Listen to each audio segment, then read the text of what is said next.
So one of the things that no one talked about when they were talking about the settlements between the banks and the institutions and our government, the 49 state attorney general and the Office of Comptroller and Currency settlement, was the fact that the net result of the settlement was going to be faster foreclosures and throwing people into the street more quickly than before the settlements. I'm seeing that here in the office in a very dramatic way. Our typical client had been someone who'd just gotten served, but now increasingly the clients that are coming into this office are folks that might have gotten served in 2009, 2010, but are now getting notices for trial or summary judgment. And this comports with what I see in the courthouse, where entire boxes are being brought, files are being brought into courtrooms, and they are pursuing those files, going through them, and then setting them for trial. Now, I've got a real problem when the court is unilaterally reviewing cases and then setting them for trial.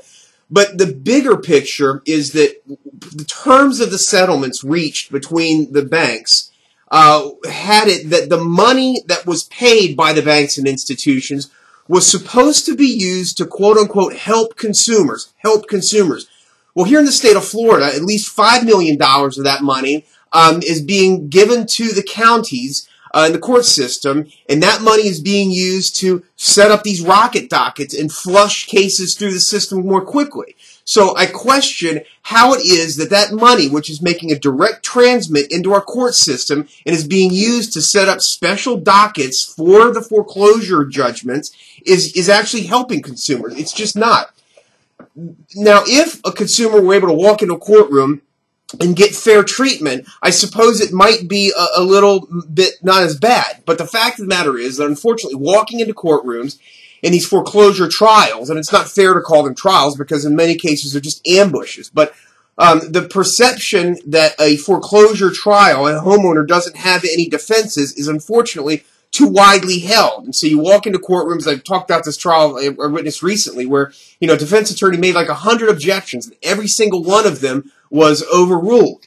Now, if any attorney from any other area of the law walked into one of these courtrooms and listened to these objections that were being made, they would be flabbergasted because, the objections that are being raised by proper defense attorneys to the testimony of these robo-perjurers should absolutely be sustained, and it would force the banks to go back and reorient their procedures. The fact of the matter is that the procedures set up the bank that exist even to this day are still fatally flawed, and they have not corrected them. But again, why should they? They have not been held to account by the government at the federal level, certainly not at the state level, and unfortunately, it's not occurring down here in the circuit court at our trial level.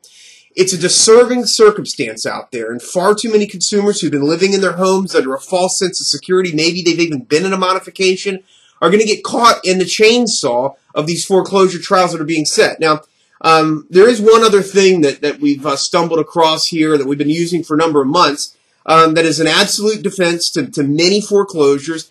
I haven't talked about it yet publicly and won't, but I can tell you it's extraordinarily significant. It has a statewide, perhaps a national significance, and it's an absolute bar to foreclosure in many, many cases, and has a much bigger and broader public purpose impact. Now, that's something that we'll be fleshing out in a variety of private channels, but the fact of the matter is that consumers need to be interfacing with good attorneys who know what they're doing in order to take advantage of some of the remaining defenses that are out there. If you're not, and you're going into trial, you get a notice of trial, then you're certainly going to be in trouble. And the fact of the matter is that even if you haven't gotten a notice of summary judgment or notice of trial, if the preparation work, the affirmative defenses, the complaints, and the other things, if that's not done properly at this point in time, and you start getting notices of summary judgment or trial months down the road, you're simply going to be left entirely vulnerable and unable to defend yourself and unable to make those affirmative defenses. And so far too many good people that shouldn't lose their homes are going to because they haven't taken advantage of this time and haven't gone out and found themselves good attorneys who know what they're doing. So the message is simple. Defend yourself properly. Get an attorney that can be with you in court, defend that foreclosure case.